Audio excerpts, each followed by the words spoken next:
Hello AIIMS, आज हम लोग देखेंगे मोशन में नेक्स्ट टॉपिक को। इससे पहले हम लोगों ने मोशन में देखा था कि डिस्टेंस क्या होता है और डिस्प्लेसमेंट क्या होता है और इसके बीच में डिफरेंस क्या होता है। ठीक है, आज हम लोग देखेंगे टाइम, स्पीड एंड वेलोसिटी। ठीक है, टाइम, स्पीड एंड वेलोसिटी। तो आज हम लोग जो भी देखेंगे वो लाइन बाय लाइन देखेंगे। देखिए, मैं डिफरेंसेस नहीं डायरेक्ट चलाऊंगा, मैंने आप लोग को पहले ही पढ़ाया हुआ है कि देखो यार, स्पीड एंड वेलोसिटी क्या है, रिलेटिव टर्म है।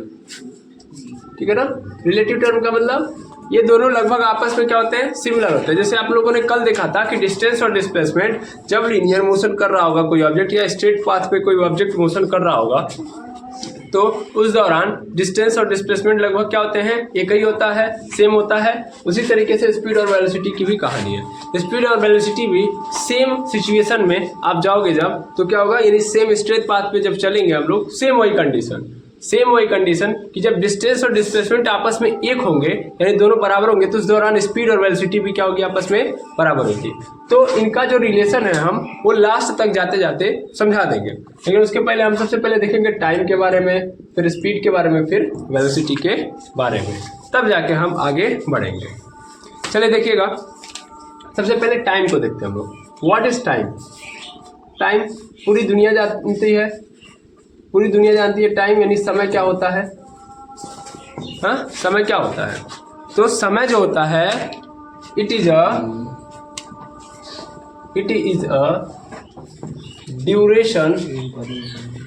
Duration of event or physical phenomena.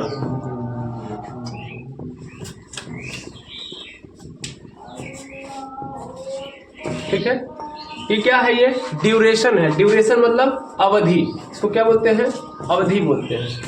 अवधि, हम अयोध्या की भाषा की बात नहीं कर रहे हैं कि अयोध्या की भाषा अवधि होती है, वहाँ पे अवधि बोली जाती है।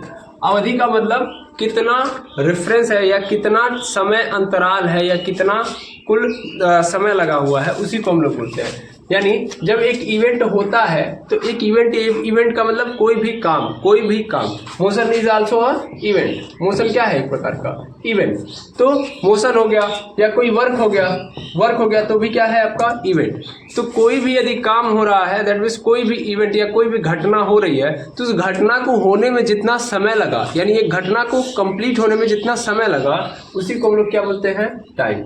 एक्चुअल में क्या है, टाइम ही वो हमारा रेफरेंस पॉइंट है जिसके थ्रू हम क्या करते हैं, किसी फिजिकल फिनोमेना के होने का साक्ष्य बताते हैं।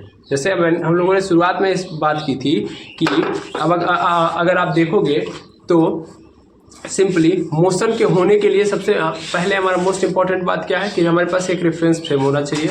और उस दौरान हम लोगों ने रेफरेंस फ्रेम टाइम को लिया था। मतलब कि अगर मोशन हो रहा है तो उस दौरान कैसे पता चलेगा मोशन हो रहा है, तो टाइम के अंदर चेंज आएगा, यानी टाइम बदल रहा है। उस दौरान अगर ऑब्जेक्ट भी पोजीशन में चेंज लेके आ रहा है, यानी टाइम बदलने के रेफरेंस में ऑब्जेक्ट की पोजीशन में चेंज आ रहा है, तो जाके मोशन माना जा रहा है। यानी टाइम को हम लोग क्या मानते थे, reference frame. Same to same यहाँ भी यही है। कोई भी फिजिकल फिनोमिना का मतलब भौतिक घटना। फिजिकल फिनोमिना मतलब भौतिक घटना। तो भौतिक घटना का मतलब क्या है, भौतिक घटना या परिघटना, तो जिसको आप देख पाते हो। भौतिक का मतलब दिखाई देना, तो फिजिकल फिनोमिना का मतलब जो भी आप देख पाते हो, जो आपके आसपास जो भी कांड हो रहे हैं, वो सभी क्या कहलाएंगे, फिजिकल फिनोमिना कहलाएंगे। आई बात समझ में?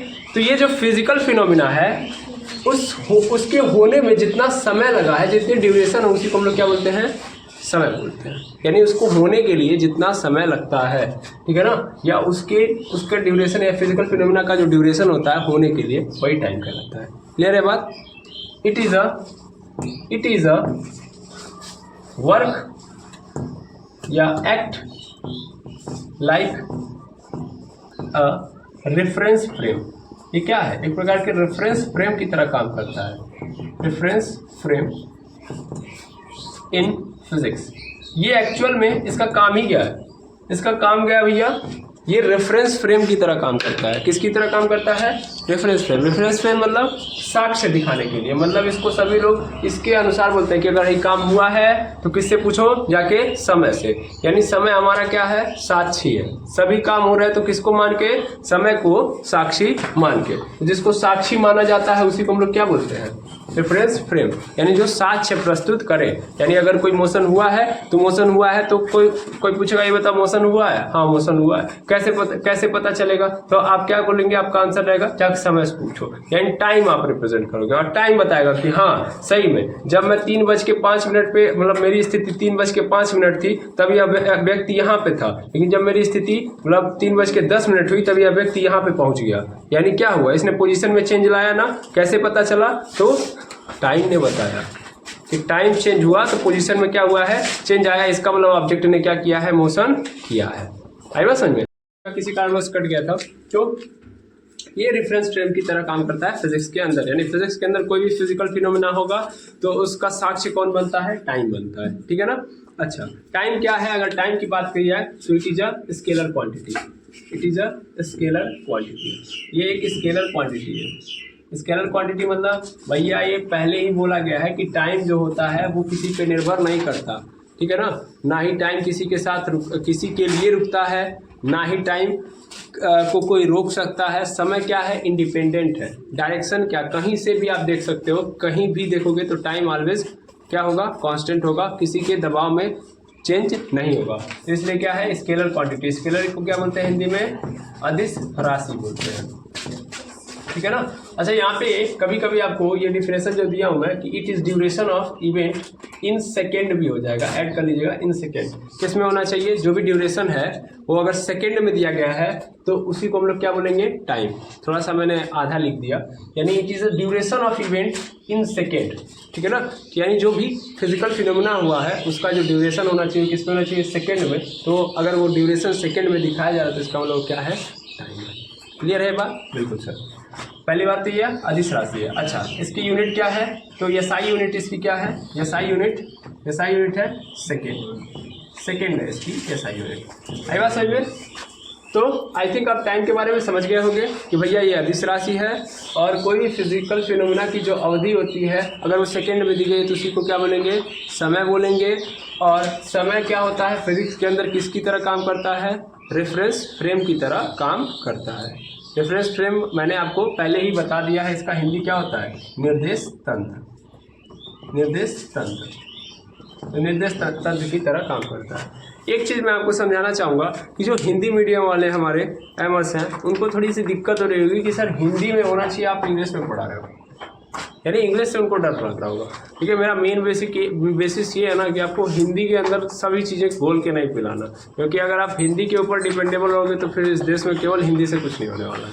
इस बात को जितना जल्दी आप समझ लोगे उतना ही आप समझदार बनोगे, अदरवाइज आप प्रॉब्लम में जाओगे।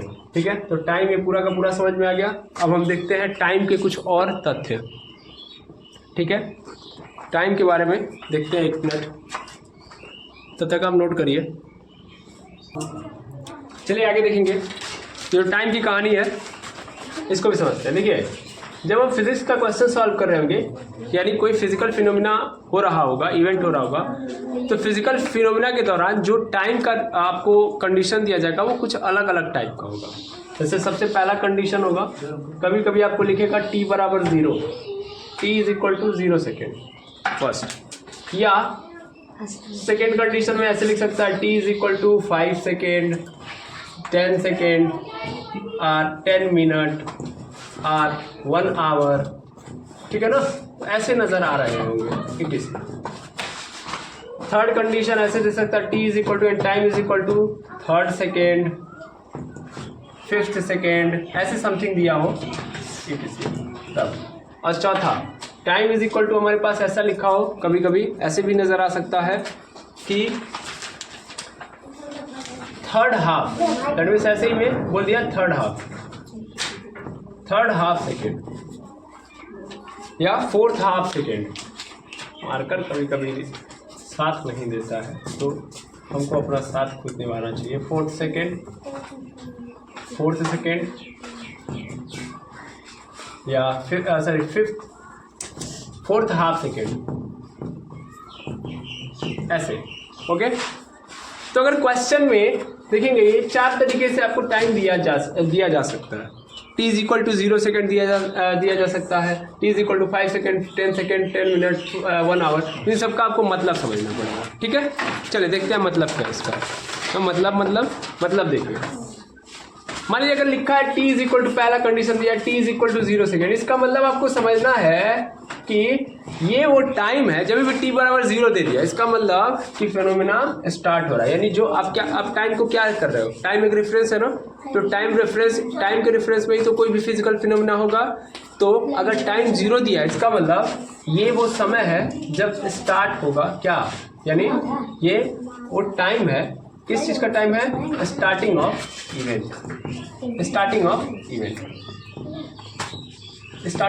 इवेंट। यानी ये वो टाइम है कि जिस टाइम पे फिजिकल फिनोमेना जो है वो क्या हो रहा है, स्टार्ट हो रहा है। क्लियर है बात? यानी t बराबर 0 में आपको तुरंत पकड़ लेना है कि यानी ये वो चीज़ क्या हो रही है, स्टार्ट हो रही है। ठीक है ना, और आपको इसी के रेफरेंस में दिया हो सकता है, आगे जाके देखोगे t बराबर 0, u बराबर 0। t बराबर 0 यानी जब कोई फिजिकल फिनोमेना स्टार्ट हो रहा होगा, जैसे मान लीजिए कोई बॉडी मोशन करना चाह रही है, तो एकदम हम रेफरेंस पॉइंट क्या लिए, t बराबर 0, इसका मतलब ये स्टार्टिंग टाइम है।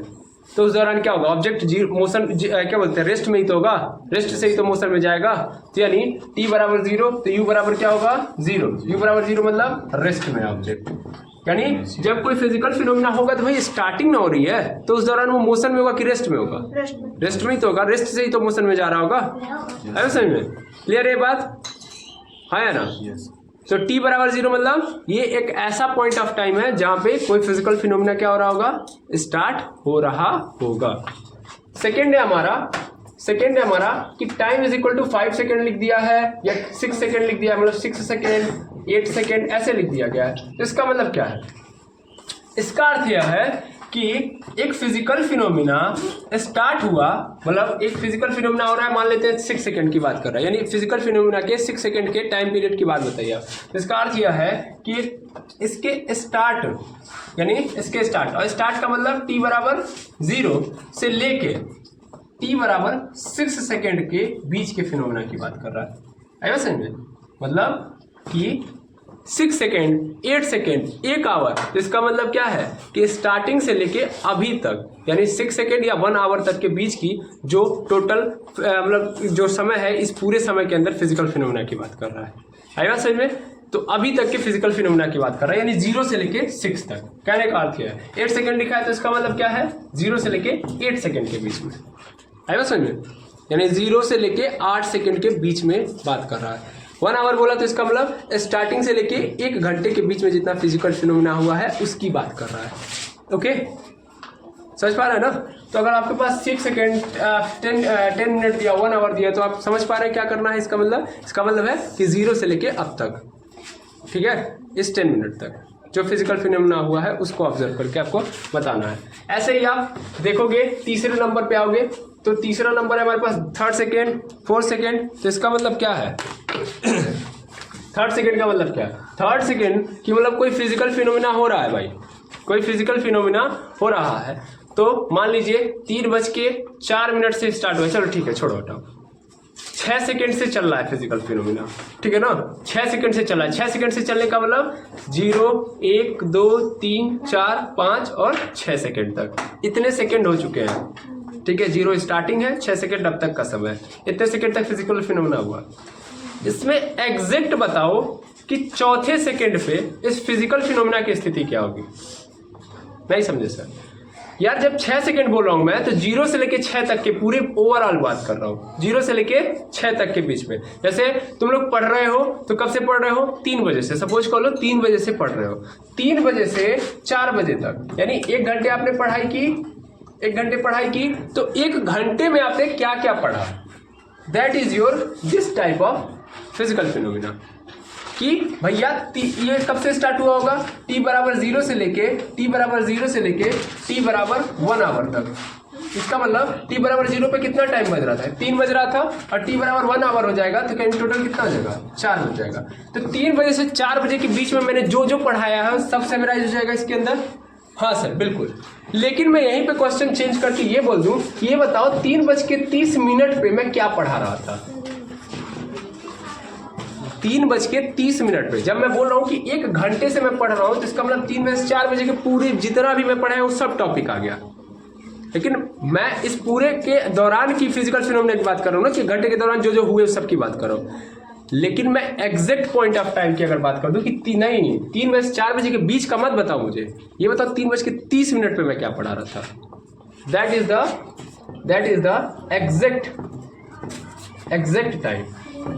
एग्जैक्ट टाइम पे अगर मैं फिजिकल फिनोमेना पूछ रहा हूँ तो उस दौरान हमको क्या नजर आएगा, 3rd, 5th, 6th, 7th, 2nd, ये सब चीजें हमको नजर आएंगी। तो कभी भी हमको टाइम ऐसे दिया 3rd, 5th, 6th, 7th, 8th ऐसे अगर दे रहा है तो इसका मतलब हमको क्या समझ लेना है, इसका मतलब हमको समझ लेना है कि एग्जैक्ट पॉइंट ऑफ टाइम पे हमसे पूछ रहा है। ये एग्जैक्ट पॉइंट ऑफ टाइम है, एग्जैक्ट पॉइंट ऑफ टाइम। इसी को हम लोग तात्क्षणिक समय भी बोलते हैं, इंस्टेंटेनियस टाइम।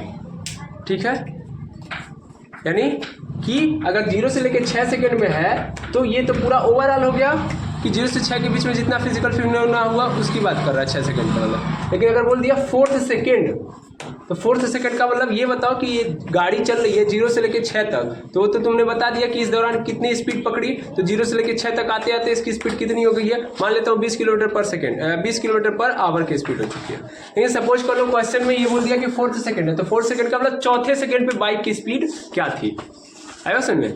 तो अगर एग्जैक्ट पॉइंट ऑफ टाइम पे बोल रहा है तब इस दौरान हम 4th लगाएंगे, 5th लगाएंगे, इन सब चीज़ों का प्रयोग करेंगे। क्या बात समझ में आ रही है ना। t बराबर 0 स्टार्ट, यानी कोई घटना प्रारंभ हो रही है तो उस दौरान जो टाइम होगा वो कितना होगा 0, जब एकदम स्टार्ट हो रही है तब।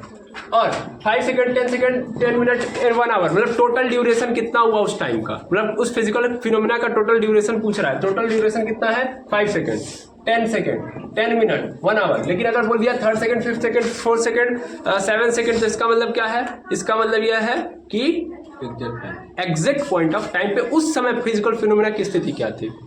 जैसे मैंने बताया, मैंने 3 बजे से 4 बजे तक तूने बहुत सारी चीजें पढ़ी, लेकिन एग्जैक्ट मैं पूछूं 3:30 पे मैं क्या पढ़ा रहा था तो नहीं बता पाओगे, है ना। अब तुम यही चीज जाके तुम यूट्यूब से अगर पढ़ रहे हो तो यूट्यूब से अगर आप पढ़ रहे हो तो आपको देखोगे ना तो हर एक पॉइंट पे आप क्या पढ़ा रहे हो आसानी से आप रिकॉग्नाइज कर सकते हो, है ना। मैंने ये बात पूरी बोली, आपको नहीं समझ में आया। जैसे टोटल मेरा वीडियो है 30 मिनट का, सपोज कर ले रहा हूँ, तो उस 30 मिनट के भीतर जो जो मैंने पढ़ाया ये तो 0 से लेकर 30 के बीच की हो गया ना, 30 मिनट तक मैंने जितना भी काम किया होगा। लेकिन मैं बोलूँ 14वें मिनट में मैं क्या कर रहा था या 14वें मिनट में जो मैं पढ़ा रहा था, तो ये मेरी बात हो जाएगी एग्जैक्ट पॉइंट ऑफ टाइम की। तो जब भी ऐसे देगा तो मतलब हमको समझ लेना टोटल कहाँ से कहाँ तक, 0 से लेके अब तक, 0 से लेके अब तक। और जब मैं 3rd, 4th, 5th लगा दिया तो एग्जैक्ट मतलब उसी सेकेंड की बात कर रहा है।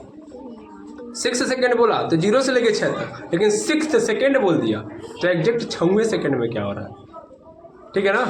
6 सेकेंड बोला तो 0 से लेके 6 तक के बीच में जो जो हुआ है वो सब आ जाएगा, लेकिन 6th सेकेंड बोल दिया तो केवल एग्जैक्ट 6वें सेकेंड में जो हो रहा था वो देखना है, ना कि हमको 7वें में देखना है, ना कि 5वें में। ये कहानी बनती है इसकी। और इसी चीज को यहाँ पे ऐसे लिखा होता है कि t is equal to 3rd half second, 4th half second. तो इसका मतलब क्या है, 3rd हाफ का मतलब क्या होगा भाई, 3 सेकेंड का आधा कर लो, 3 सेकेंड का आधा। 3rd हाफ का मतलब 3 सेकेंड का आधा कितना हो जाएगा 1.5, यानी इस टाइम ऑफ पीरियड पे। ये भी एग्जैक्ट पॉइंट ऑफ टाइम की बात कर रहा होता है, एग्जैक्ट पॉइंट ऑफ टाइम की बात कर रहा होता है, एग्जैक्ट पॉइंट ऑफ टाइम की बात कर रहा होता है। क्लियर है बात, यानी उसका आधा करके बात करना है। 4th हाफ सेकेंड और 4th का हाफ क्या होगा 2 होगा, यानी सेकेंड में क्या स्थिति थी, यानी दूसरे सेकेंड में क्या स्थिति फिजिकल फिनोमेना की। तो एग्जैक्ट पोजीशन या एग्जैक्ट हमसे सिचुएशन पूछ रहा होता है इन सिचुएशन की। तो आपको ये बात समझ लेनी है, t बराबर 0 स्टार्टिंग हो रहा है, ठीक है ना। उस दौरान जो बॉडी है वो अपने नेचुरल स्टेट पे रहेगी। सेकेंड, दूसरी बात 5 बोला, 10 बोला, 15 बोला, तो इसका मतलब क्या है कि ओवरऑल कितना हुआ अब तक, 0 से लेकिन या स्टार्टिंग से लेके अब तक। जबकि 3rd, 4th, 5th बोल दिया तो इसका मतलब एग्जैक्ट 4th पे कितना हो रहा है, 5th पे कितना हो रहा है, 6th पे कितना हो रहा है, एग्जैक्ट बताना है कि 5वें सेकंड में, 6वें सेकंड में। ये नहीं कि 5th सेकंड बोला तो इसका मतलब 3rd सेकंड 0 से लेके हम 5 तक बताएं, तो वो 5 सेकंड की बात कर रहे हो, ओवरऑल बता रहे हो। हमको क्या बताना है, एग्जैक्ट। क्लियर है बात। 3rd हाफ बोल दिया, 4th हाफ बोल दिया, तो इसका मतलब आधा आधा करके बताना है। आई थिंक क्लियर हो गया होगा ये बात। कि टाइम के रेफरेंस में जितने क्वेश्चन पूछे जाएंगे, जो बातें की जाएंगी आपको समझ में आ गया होगा, है ना? ठीक है, तो आज हम लोगों ने टाइम को अच्छे से समझ लिया। टाइम क्या है? टाइम हमारा रेफरेंस फ्रेम भी है। फिजिकल फिनोमिना की जो ड्यूरेशन होती है, अगर हम सेकंड में रिप्रेजेंट कर रहे हैं तो टाइम ही होता है, उसी ड्यूरेशन को हम लोग टाइम बोलेंगे। ठीक है, गुड, ये बात हम लोगों ने समझ ली। टाइम स्केलर क्वांटिटी होता है, टाइम को हम लोग सेकंड में यूज करते हैं, सेकंड उसकी यूनिट होती है, सेकंड में मेजर करते हैं। ये बात क्लियर हो गई पूरी की पूरी? ठीक, आज थोड़ा सा टाइम के कमी के कारण हम लोग लेक्चर यहीं पे डन करेंगे। कल हम लोग देखेंगे स्पीड, और स्पीड के बारे में अच्छे से पढ़ेंगे, क्योंकि अभी देखो जितने भी फिनोमेना आपको नजर आएंगे वो सब टाइम के रेफरेंस में ही होंगे, इसलिए मैंने टाइम को आपको समझा दिया। ठीक है, कल हम लोग देखेंगे स्पीड, स्पीड के बाद एवरेज स्पीड, इंस्टेंटेनियस स्पीड, ये देख लेंगे। फिर जाएंगे वेलोसिटी पे, वेलोसिटी भी पढ़ेंगे। सॉरी, वेलोसिटी से पहले हम लोग uniform motion, non uniform motion पढ़ेंगे, फिर पढ़ेंगे वेलोसिटी पढ़ेंगे, उसमें भी पढ़ेंगे एवरेज और इंस्टेंटेनियस, ये पढ़ लेंगे। और उसके बाद हम लोग स्पीड और वेलोसिटी के बीच में डिफरेंस देखेंगे। ठीक है, तो अगर आज के वीडियो में कोई भी दिक्कत हो, या प्रीवियस वीडियो में कोई भी दिक्कत हो, या कोई भी डाउट हो, तो कमेंट सेक्शन में या टेलीग्राम चैनल के ग्रुप में आप जरूर बताएं। ठीक है, और अगर आपको लग रहा है कि इस वीडियो में कोई त्रुटि है, दैट मीन्स कि आपको डाउट है, तो ठीक है, लेकिन इस वीडियो में मेरे द्वारा कोई एरर कर दिया गया है या कोई दिक्कत आ गई है, तो उसको भी कमेंट सेक्शन या टेलीग्राम चैनल पे जरूर बताएं, ताकि मैं उसके सुधार कर पाऊँ। ठीक है, क्योंकि हम आप ही से सीखते हैं। तो आज के लिए बस इतना ही। Thank you very much MS, कल मिलते हैं।